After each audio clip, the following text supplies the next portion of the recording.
We light the seventh candle for all forms of Islam, honoring the path of submission to the will of God as the highest calling.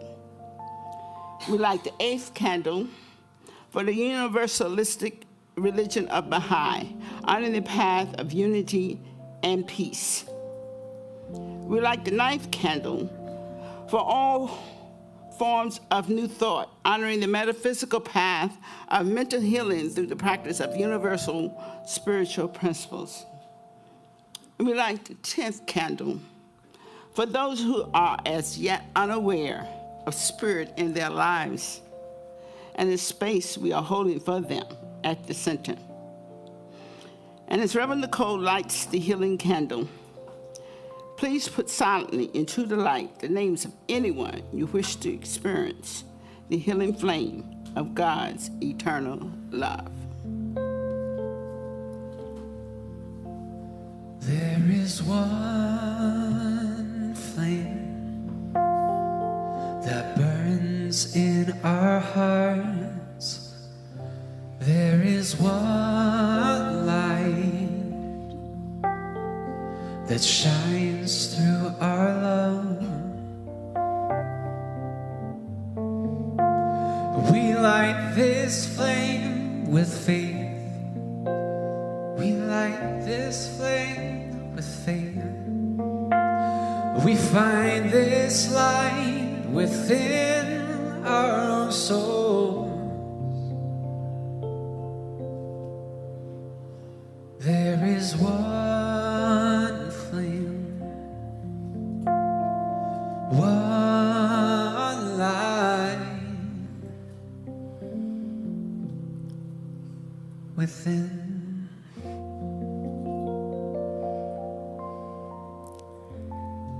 As we go inside, recognizing this one power, this one source, this divine intelligence, knowing that I am connected to this source, knowing that this power inspires, lifts, it's my creative energy, it's my flow, knowing that I am deeply connected to this source that just lifts me from glory to greater glory.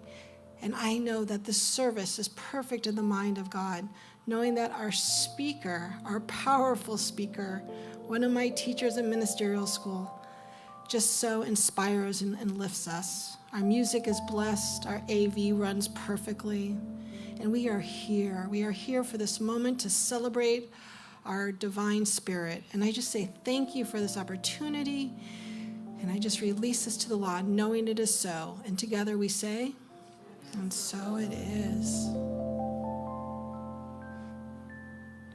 Good morning, everyone. I must say I'm a little intimidated to be speaking in front of one of my teachers at ministerial school. She's such a powerful woman. And I'm actually a little nervous. Deep breath. There's one power, one source, and I am connected to the source. And this morning I got up early to go walk my dogs because I got to do the 9 o'clock sermon. And it was so quiet in my neighborhood. It was about 6:05, and it was silent. It was so silent that you can hear the trees talking to you, and the moon, after being the full moon, it's a waning full moon now. And it was just so spiritual.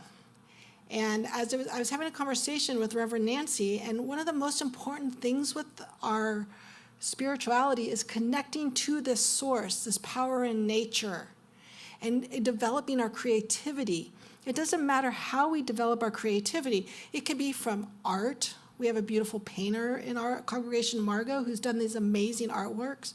We have this amazing singer, piano player, and its spirit just moves through them when you hear them talk. But spirit is also in our AV and in our tech. Those people, it's where we find our passion. It's where we find our creative urges. For me, I used to think I'm not very creative, and I like to sit and color and binge on some Netflix. So I have my coloring books, and I bought so many pencils. I think I have 5 green pencils, and because I've bought so many coloring pencils. But that's how I kind of express my creativity. But as I was sitting there last night at 11 o'clock, finishing my sermon, I realized creating sermons is really how I'm finding my joy in connecting to creativity is how I connect to my source. It doesn't matter what it looks like. It's all this one power. It's all how we connect to this source in our own unique individual way. And I look out into this beautiful audience, which is so wonderful. We all are different. We all are unique. And I was driving here and I stopped at a light and this older woman had bright red hair. And I just stopped and I smiled because I think about maybe I'll color my hair a little bit. And this woman probably was in her, I don't know how old she was, but her hair, she was an older woman and her hair was so creative. And I thought, wow, that is really cool. Look at this woman that's expressing her uniqueness. And that's what we each are. We each are a unique expression of God in our own individualized way. And it's how we express our creativity that really nurtures our soul. So I'm inviting all of you. It really doesn't matter how it looks. How are you going to take this next week? And how are you going to tap into that creativity? I know I was having lunch with a dear friend yesterday talking about how she wants to bring music back in her life. And lo and behold, my piano teacher from like 10 years ago saw me, walked out to say hello. And I said, wow, this is kind of funny. We were just talking about creativity and about music and inspiring our soul. And here you are. She took his card. Whether she takes piano lessons with him or not, the seed was planted. It's in those quiet times when you're walking your dog at 6 a.m., listening to the trees, listening to that quiet voice that sparks our creativity. So what are you going to do this week to spark your creativity? And so it is. Thank you so much. Well, good morning, you guys. How is everyone? Nice to see you. I found a very fun song for this week. This is written by someone named Charlie Lustman. Charlie Lustman is an amazing person, and I haven't heard a song like this or seen anyone like him. And it's amazing, and you should check him out online if you will. I don't want to give anything away, but he's gone through a lot, and this song is amazing with that in consideration. All right, let's boogie.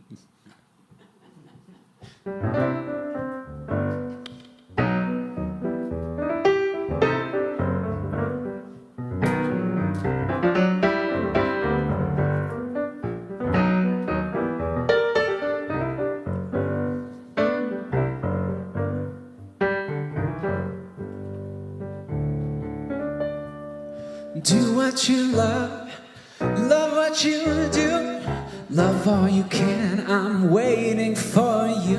Do what you love, there's no other way, just don't be afraid and take every day and do what you love.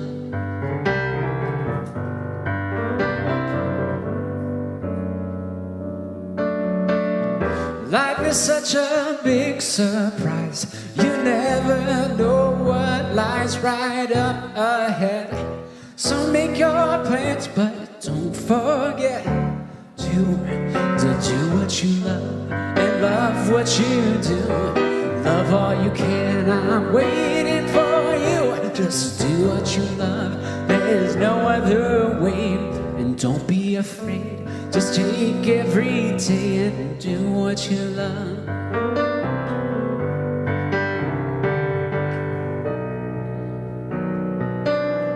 I've got so many bills to pay and debt to weigh me down for the rest of my life. Why not pay them doing the things I love? And if you don't know what you love to do, just look at the picture of you as a kid, and then you'll know. So don't wait for the lights to change or something strange to happen to us all. This is our time to take control and just do what you love and love what you do. Love all you can, I'll be waiting for you. Just do what you love, there's no other way. Just don't be afraid to take every day and do what you love.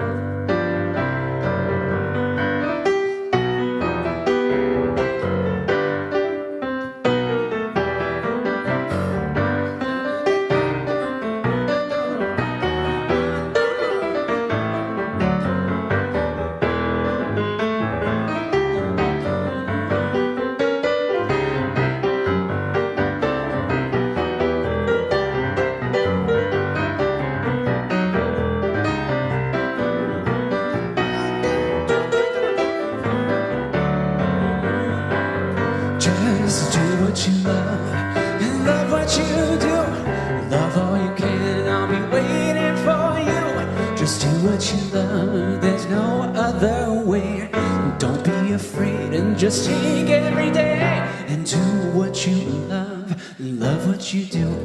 Do what you love, it's all up to you. Just do what you love, there's no other way. Just don't be afraid and take every day and do what you love. Just do what you love. Just do what you love. Just do what you love. Thank you, guys. Thank you. I think Jason does what he loves. Let's give him some more love. Woohoo! Very nice. Give him some love in the chat. Give him some love in the chat. All right. So announcements today, July 17th, 2022. If you would like a prayer support, you can find a practitioner online at CSLGH, and there's some of us here in the room. We are wearing our little stoles. So after service, we could do a minute miracle for you. There's a Zoom meeting today, 11:45, facilitated by Judy Dunkley. Law of Attraction is online today at 1 o'clock, and so is Animal Kinship with Reverend Kathy. Coming up, I started I call it Mommy's Spiritual Spa, but it's just really for all women who are somewhat new to our teachings to connect, socialize, support, work through any sort of issues in a spiritual way. We'll talk about practices and principles. It's not just for moms. I'm kind of calling it Daughters of Sangha, because Reverend Jeannie started our Sangha, and that group has been together for so long, and they're doing such wonderful things that this is the child of that class. Bereavement support group. My class is on Wednesdays at 9:30 here in person. Bereavement support group is online on July 24th. And if you would like to win friends and influence others, become a member and share your wonderfulness with our center in the world. There's applications. And where's Deborah? Deborah's back there. She's a part of our membership team, so you can reach out to her if you have any questions. I see some new faces here. Welcome to our center of love. It's so great to have you here. And it's such a great place. It's such a wonderful, wonderful heart-centered place. I really love it.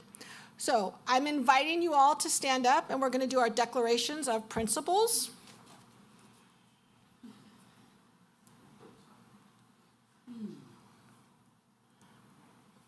All right. We believe in one universal spirit manifesting through all, natural, incarnated in us. We believe that the universal spirit is personal to and reveals itself through everyone who recognizes its presence. We believe that it operates upon a law which automatically manifests in our experience according to that faith. We believe in the unity of all life and the immortality of the individual soul, forever expanding. We believe in the eternal goodness, the eternal loving kindness, and the giveness of life to all. Feel free to join me on this one. We'll get it. Heaven's inside of me. Heaven's inside of me. The spirit in nature, within and without. Now that I know that God's right here, right now. Yeah, heaven's inside of us. Heaven's inside of you. Heaven's inside of you. The spirit in nature, within and without. Now that you know that God's right here, right now. Yeah, heaven's inside of us. Heaven's inside of us. Heaven's inside of us. Oh, a spirit in nature, within and without. Now that we know that God's right here, right now. Yeah, heaven's inside of us. Your heaven's inside of us. The heaven's inside of us. With spirit in nature, within and without. Now that I know that God's right here, right now. Your heaven's inside of us. Your heaven's inside of us. Your heaven's inside of us. You guys sound great. So now, thank you, Jason. Thank you welcome. for being such a wonderful musician. So now I have the pleasure, I really wanted to introduce her. I met her when she was getting ready to go take her first church. She was in a class with Dr. Kathleen McLaughlin, and she was on her way to Canada to start her ministry. So we have a long history. And she has coached me along the way in a lot of ways. And I wanted to tell y'all that when you say spirit is living in somebody and you can see it, feel it, and know it, this is a living example of that. And I know that anytime she stands on the stage, you're going to not only hear spirit, but you're going to feel it, and you're going to understand what I mean by living the truth. So help me welcome this beautiful soul, Dr. Sue Rubin. You know the saying, it takes one to know one. It's good. Yes, indeed. Good morning, everyone, here, there, and everywhere. Yeah, my history with Granada Hills goes back to shortly after I moved to California, and in the late 50s, we bought our first tract home in Granada Hills, right over at 11,000 Deborah Avenue. Do I remember the phone number? No. So, from that point on, I was on the search. And because you were geographically desirable, I did find the Granada Hills Center and Dr. Kathy. And I remember, I don't know if your setup has changed, I remember taking a class with Dr. Kathy, and I remember when Raymond Charles Barker came here to do a prosperity workshop, and I was here. And at the lunch break, he had us going out and giving people money. Because, you know, when you do that, unprecedented, you're going to get some reactions, mostly, unfortunately, like, go away, are you crazy? Or they grab it and run, I don't know. And from that point on, Dr. Kathy and I, and Nancy, and everyone who was here, I remember when Reverend Mary Beth and Michael Spear were here. I mean, hey, I've been around a few Sundays. You getting the message? So it's a very deep place in my heart. In fact, Dr. Kathy and I, because she was a good friend of who became my teacher, because ultimately I moved to Tarzana. And when I did, I started with Dr. Tom Johnson. Anybody? Familiar name? Thank God. You know, the more that I'm around and the more I speak, it's like, Tom Johnson? Raymond Charles Barker? Hmm?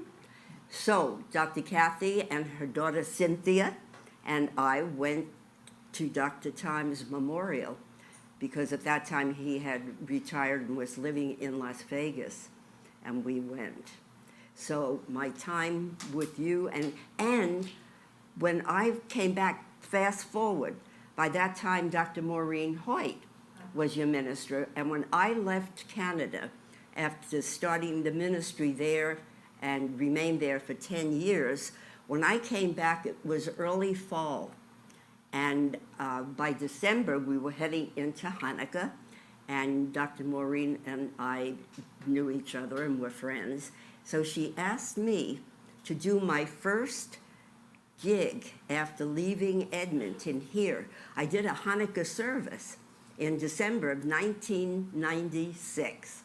Oy vey. Or more likely, thank God. So today is a day when we see through the eyes, yeah, the physical eyes, but originally we first see through the I am, that universal presence that connects us all. Our common roots are the I am that I am, God's name, so to speak, for all of us, the nature that we have inherently been gifted. And so when you and I say I am, we've all, I'm sure, to one degree or another, studied the power of the word, because I am are the only two words that you and I speak for ourselves. And every time we speak, creative process kicks in, and that's why the importance of consciously retaining and building and developing that relationship of unity with the one, because it is from that creation starts. So that's why I am the individualized expression of God. Let's say that together. I am the individualized expression of God. And so are you, and so is everything, at whatever form it takes. So I was watching Dr. Michael, you know, another full circle, bigger circle, deeper in a plunge. Dr. Michael was in my practitioner class when I came back and was at Westlake after leaving Canada. And because Dr. Maureen wasn't teaching it, he had completed first year and second year, and I happened to be teaching it up the road in Canoga Park, and so he was in my class. I have seen that man change. Come on. He was straight out of construction. And so you have yourself a most precious and fearless divine leader, indeed. So he was talking last week, and he mentioned about accepting the divine blessings, the gift. And he talked about and made reference to the parable of the loaves and fishes. And so I meandered into my den, which contains some of my library. The books by now have spilled over. And so I started thinking, I remember a book, and I once taught a class on a book that was written in 2001, and it was based on the parable of the loaves and fishes, and it was written by a man named Todd Michael. And the book was called The 12 Conditions of a Miracle. And the 12 principles of universal life were actually contained, somewhat like everything in the Bible, as a hidden code that you have to metaphorically and psychologically and spiritually discern and extract the truth of it. And so let me first read the parable, because then I figured, oh my God, this is good. I can retrace that and realize that even the steps that this man uses, the 12 conditions of the miracle that are contained in the verses of that parable, and it's Matthew 14, verses 13 through 20. They're all universal principles. In fact, although he has 12 of them listed, it's very obvious that they start with 5 of those principles being the 5 steps of treatment. I mean, everything connects, you know that, and I know that. And so let me first read the Aramaic translation of that parable, and then we'll explore together some of the principles as a refresher for all of us. And so the parable starts by, first of all, preceding the telling of this story of the loaves and fishes, what had happened was Jesus' very good friend and mentor, John the Baptist, had been beheaded by King Herod. And not only was he beheaded, but most cruelly and viciously, his beheaded head was brought to the temple to show everyone, don't mess with me, folks, because this is what you get. So this is the follow-up, and Jesus became deeply saddened and troubled. So he went off to the desert, and needed some private time. And that's such a reminder for all of us, because we're living in a world that has no rational explanation anymore. It really doesn't. In the many years that I've been privileged to live, I've never seen or experienced anything like that. And I come from Franklin Delano Roosevelt was the first president I personally related to. So do you get the message? Yeah.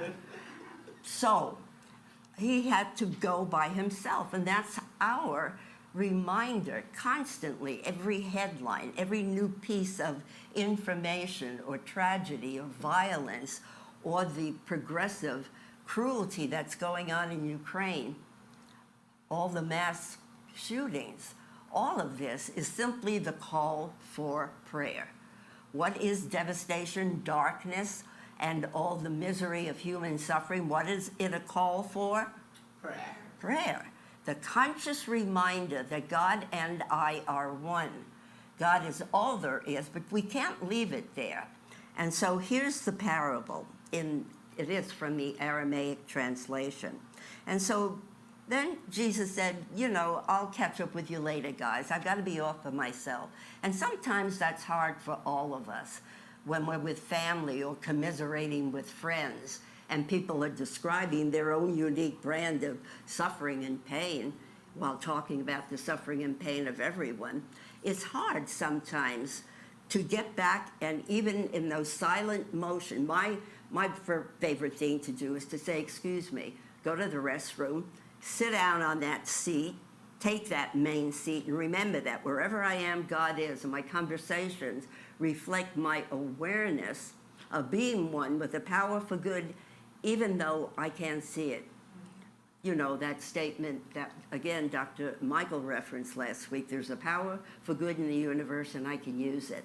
Well, the big news is we're using it anyway. However, am I using it for the higher lifted awareness of who I am? Or am I dropping to the level of the darkness around me and thereby contributing to the added difficulties and pain and suffering? So then he comes back, and this is what he has to say to his team. And so then his disciples left him, and when Jesus heard of what was going on, he despaired, and thence to his own boat, alone to a desert place. And when the people heard of it, they followed him by land from the cities. So if the people were already following him, we're already getting the message that although the end role of that time together was to feed the hungry people, they didn't arrive hungry really for food. But again, we have to back it up to the original cause of what were they really hungry for? Spiritual knowledge, understanding, a deeper revealing that they could look outside of their own pain and suffering. And so Jesus went out and saw large crowds after he returned, and he had pity for them and healed their sick. When it was evening, his disciples came to him and said, "This is a lonely place, and it's getting late. Dismiss the people so that we can go to the village and buy food for ourselves." The ego shows up, and it says, come on, they've had enough. They see you, they touch the hem of your garment. That appears to suffice. Come on, what about me? We're hungry. We need to get out of this place. And he said to them, "It is not necessary for anyone to go. Give them something to eat." They said to him, "We have nothing except 5 loaves of bread and 2 fish. There are thousands here." Jesus said to them, "Bring them here to me." So no matter the condition, the apparent limitation and scarcity and shortage of substance, of food, he sees beyond that. He knows because supply and substance exist, they exist where I need it, as I need it, when I know it's there, and I declare that. That's that claiming our good, which is a mental act, and an emotional and a spiritual. And so Jesus said, "Bring them to me." And it was a child who brought what the seemed to be the measly offerings that he had, the loaves and the fish. And he ordered the people to sit down on the ground. That's a symbol of grounding. That's why it's interesting. I've been reading lately how important it is to walk barefoot, particularly on the earth, on the grass, to get your feet wet in the stream, to hug a tree, because everything that is already rooted and is apparent from an original idea of fullness, of richness on the land and throughout the cosmos, and as a potential within our own lives, we can ground ourselves. And I have come to believe that for religious scientists and for those who study any of the New Thought teachings, we're asking someone to conjure up a very intangible idea that God is all there is. So if there is a physical activity beyond the silence and solitude of meditation and beyond studying how these principles work and how I can really get a handle on how they can work more effectively for me, because I know when they work more effectively for me, they work for everyone somewhere. And so to ground ourselves is a physical activity. To walk out and breathe consciously, looking around. Did you see the super moon the other night? I mean, look what nature does, where that moon just looked so much closer and larger and more luminous than it had ever looked before. And so, meanwhile, the loaves and fish are getting cold, okay. And he ordered the people to sit down on the ground. He took the 5 loaves of bread from the child and the 2 fish, and he looked up to heaven. Now, symbolically, that was simply the act of, again, a physical activity that represented the lift of his own consciousness. That's a good dance move, isn't it? You know, we could be doing that, yeah. And every time we do it, God is, I am. Wow, this is cool. And so he ordered the people to sit down, took the 5 loaves, looked up to heaven, and blessed them and broke them and gave them to his disciples.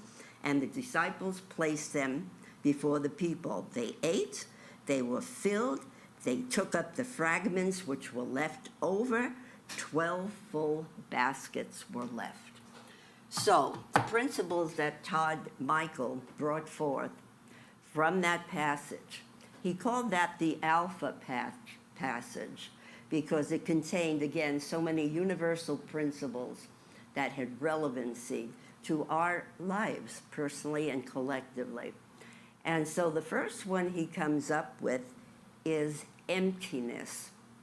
Now, you know and I know that a mind filled with darkness, with despair, with depression, with what's going on in the world, environmentally, politically, economically, we're in inflation, with the danger being recession, when all the while expression of a higher knowingness is exactly what the world needs now, and yet again, it's intangible.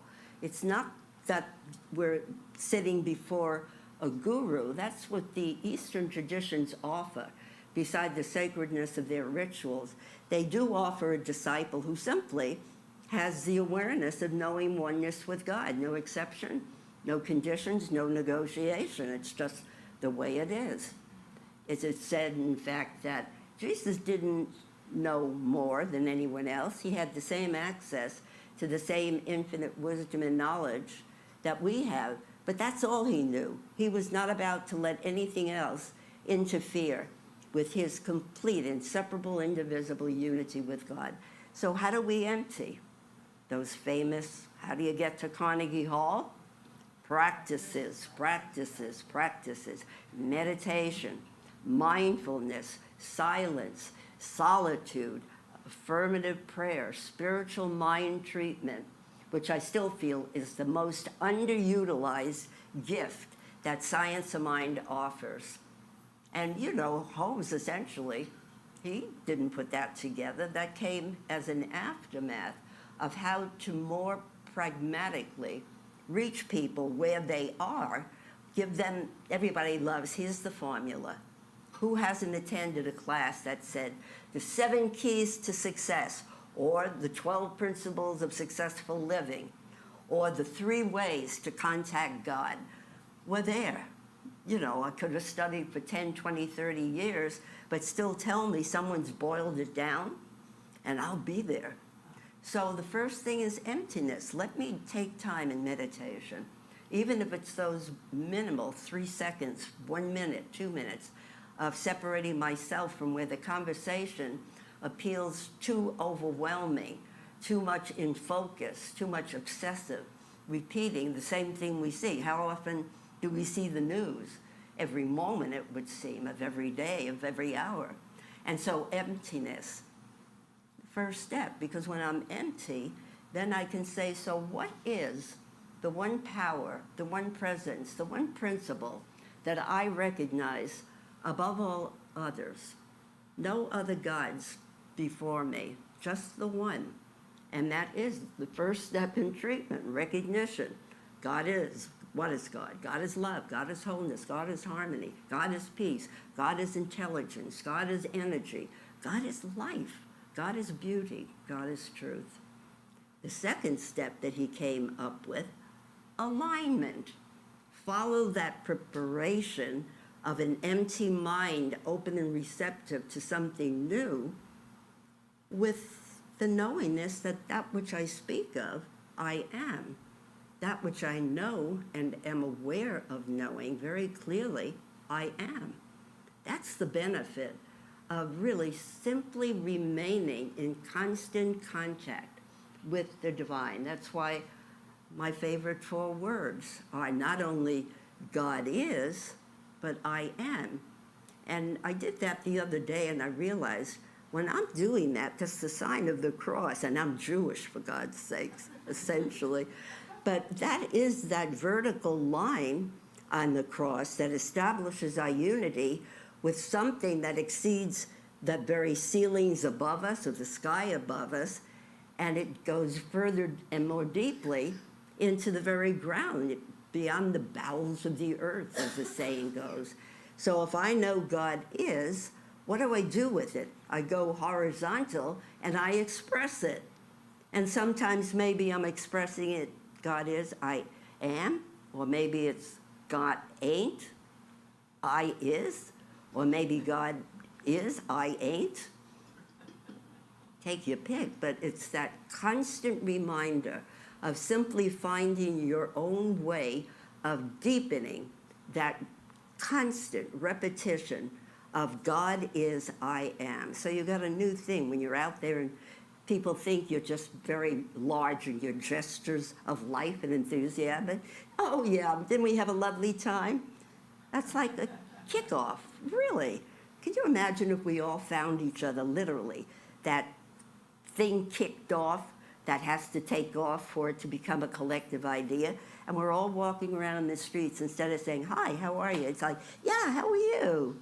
How's life? Oh, good. I mean, you can dress it up in any which way. So the alignment, unification, hello. The third step that he goes into, ask, declare, make your statement. If you just want peace on earth, all right, stick with that. But if you're asking for peace on earth and you're in an abusive relationship, or if you're asking for peace and you're being abused at home or at work, or there's disassociation with your family, then be more specific, but without detailing. Transportation, you know, is the principle of life, but you don't have to tell it. And I do want the Porsche 590 with the removable seats or something. Just trust that mind brings us exactly what we have honestly aligned with and have so emptied ourselves that we are filled only with serving the intelligence, the wisdom, the creativity, and the love of God. And Todd goes on in his book to bring forth the principle of giving, and what's the other end of that? Receiving. You know, the bottom line is, you and I cannot give anything that we don't realize we have already received. We have already received the full measure of life's gift in their potential. That's their infinite potential. However, that doesn't mean I'm fully accessing it. We're dealing with an infinite principle. So obviously, as much as I know today, I want to know more in the next moment. I want to expand my depth of realization so that my immediate go-to is God is, I am. I fly, I am. God is. It becomes so melded that it's not the formula anymore. I don't have to be sure I follow the 5 steps rigorously. So I think I'm getting a clue. Jason is walking up.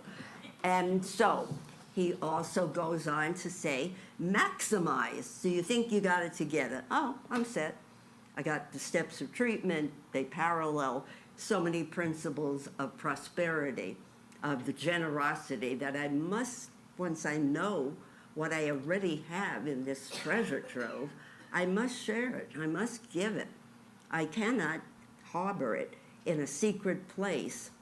And for that reason, we know that I have to deepen my understanding what I already have received in order that I become a more gracious giver.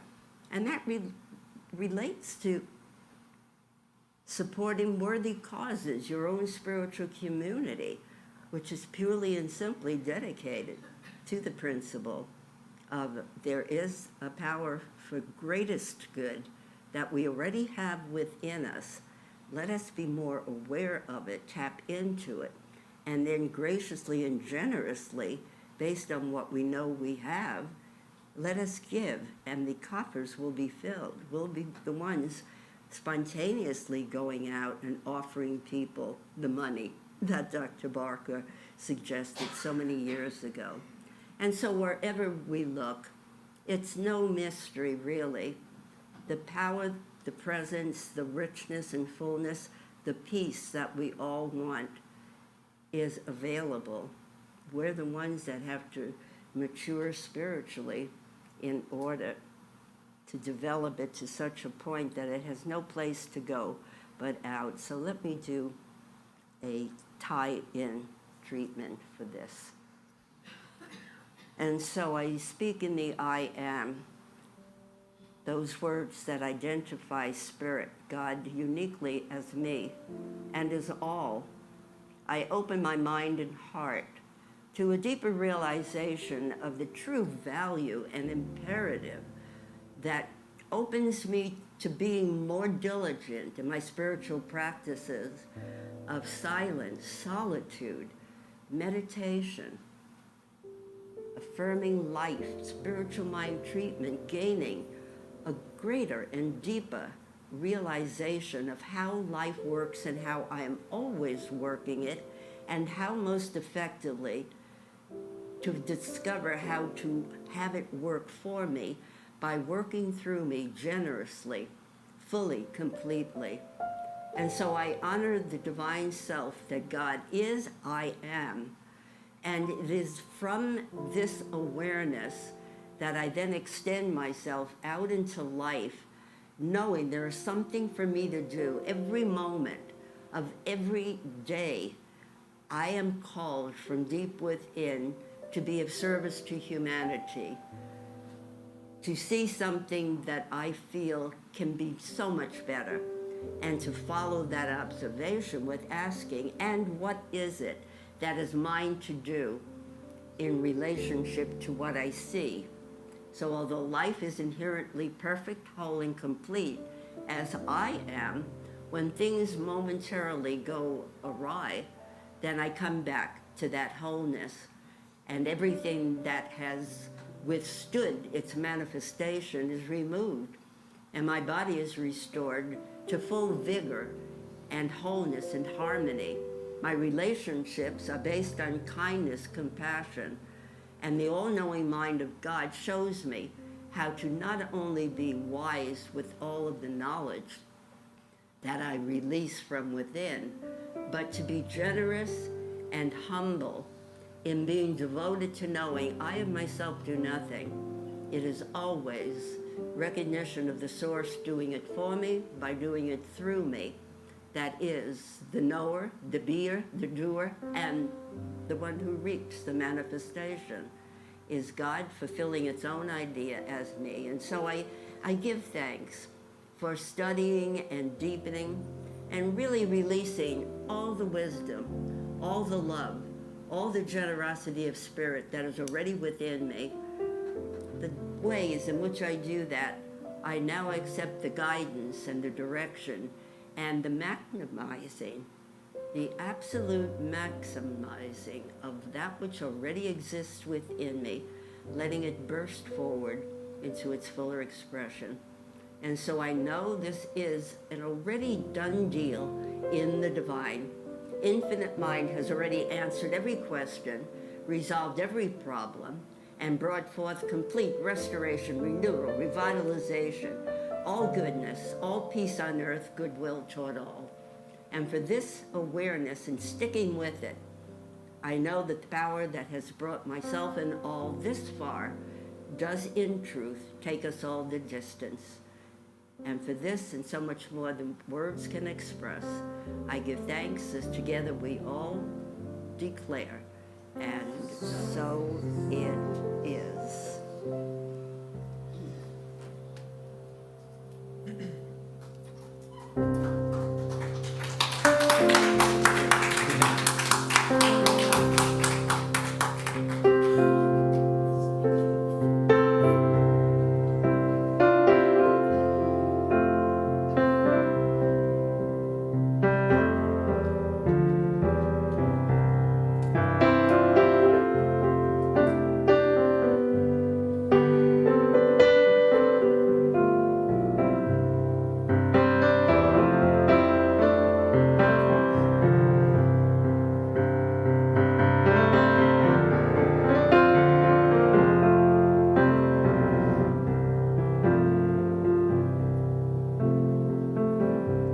I can see clearly now, the rain has gone.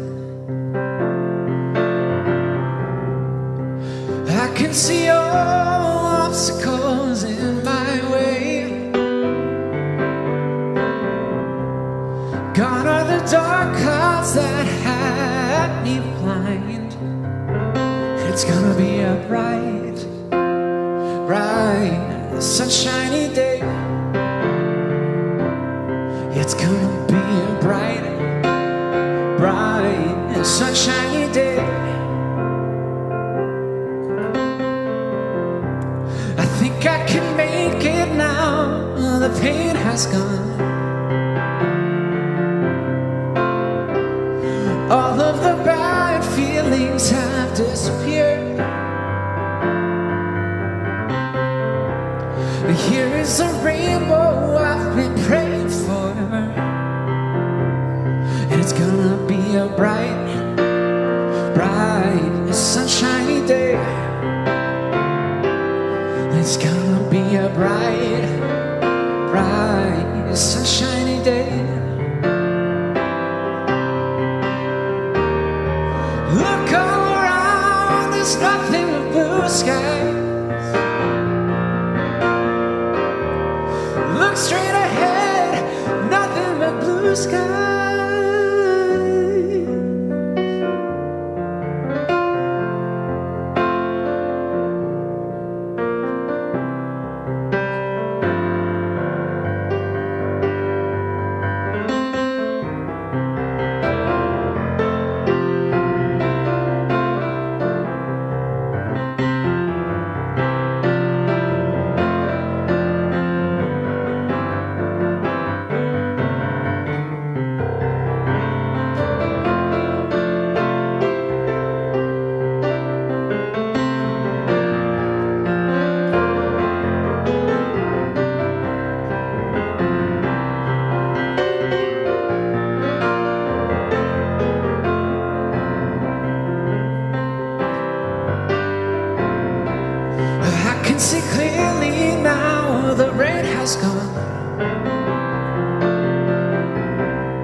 I can see all obstacles troubles in my way.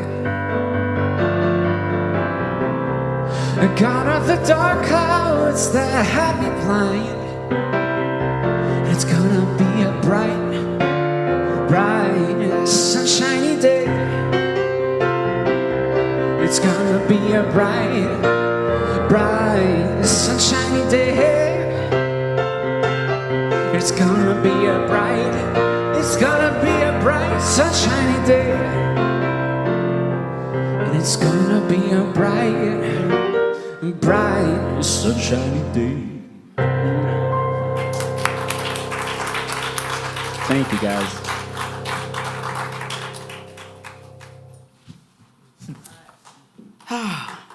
Thank you, Dr. Sim. Let's give her some lunch. It's just awesome.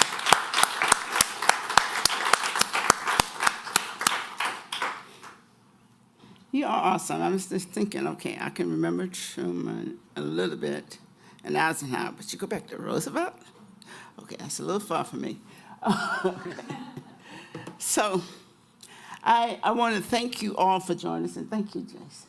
Yes, Jason. Bright, Thank you. sunshiny day. Thank you. That's what you call spiritually surrounded perfectly. Thank you. Complete package. Thank you. Oh, so Deborah, would you bring the basket up? And there's our opportunity to let me thank you for your wonderful support of this center. And financially, we know that it is because the love and the family unity that we have here that this center is continuing and to be an avenue to which people can come and feel the love of the universe being shared. So it's, I forget that there are people online, and I'm supposed to say there are many ways in which you can donate to our church. Go to our website, or you may go on, even on your phone, you can scroll down and you can find that there is a PayPal donate button there. You can do it on Facebook, or you can do it the traditional way and just mail in a donation, or have it set up so that your bank automatically sends in 10%. I think it's easier from that way. So thank you all for your continued support. And know that this is an avenue through which the spiritual blessings of the universe are being multiplied abundantly. And we know that. And to be a part of that is a blessing in itself. And thank you. So if Jason sings us our song, you may come up and add your donation to the basket. And we thank you for that.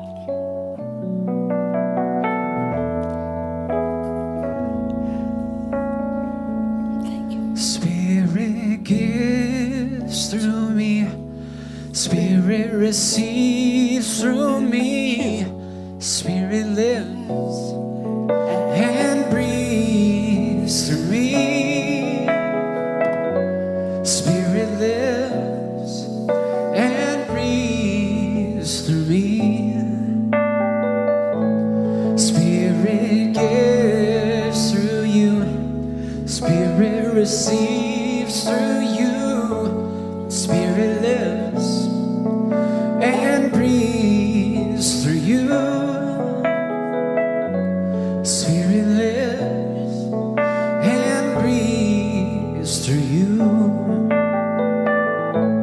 Spirit gives through us, Spirit receives through us, Spirit lives and breathes through us,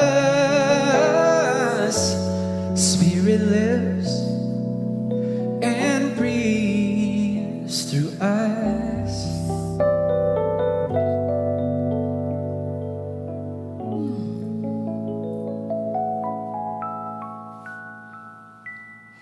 So we know that through this basket is representative of the gifts of the universe as it flows through this center. And so it's with our hearts open to receive as well as being open to give that we experience this opportunity to not only bless the center, and to know that the blessings go out into our community. And those blessings touch not only every soul in this city, but also every soul in the state, in this country. And as we spread our energy around the world in gratitude and appreciation, the multitudes of richness unfolds even more. And know that our lives are a part of this process of spirit showing itself in the abundance and the prosperity of life and all its ways of expression and expanding. So it is with a truly heartfelt sense of gratitude that we appreciate these gifts and know that we accept them fully and completely.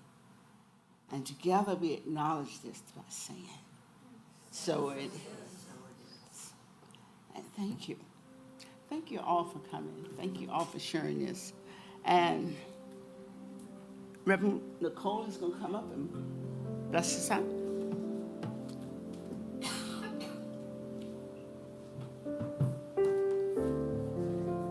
I just want to share something really fast before I do my closing treatment.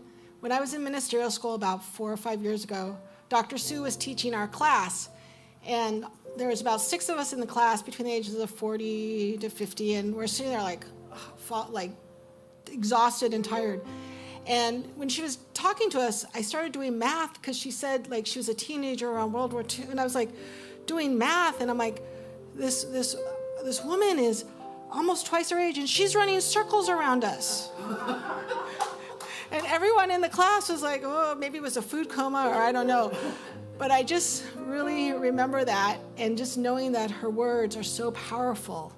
And so going within and just knowing that to be still, and whether we're sitting on our throne or out in the park or just walking on the beach or in a meadow, knowing that I am connected to the source, using this week to really knowing that I am, and finding our creativity, however it looks.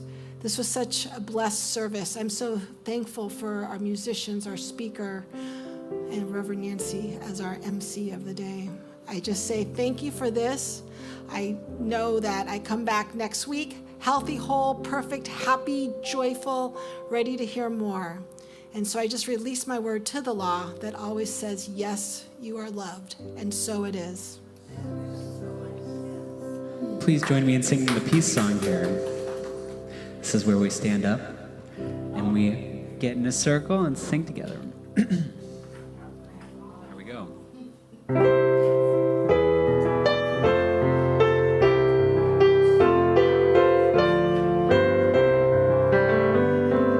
Let there be peace on earth, and let it begin with me. Let there be peace on earth, the peace that was meant to be, with God as a power, united all are we. Let us walk with each other in perfect harmony. Let peace begin with me. Let this be the moment now. With every step I take, let this be my joyous vow, to take each moment and live each moment in peace eternal.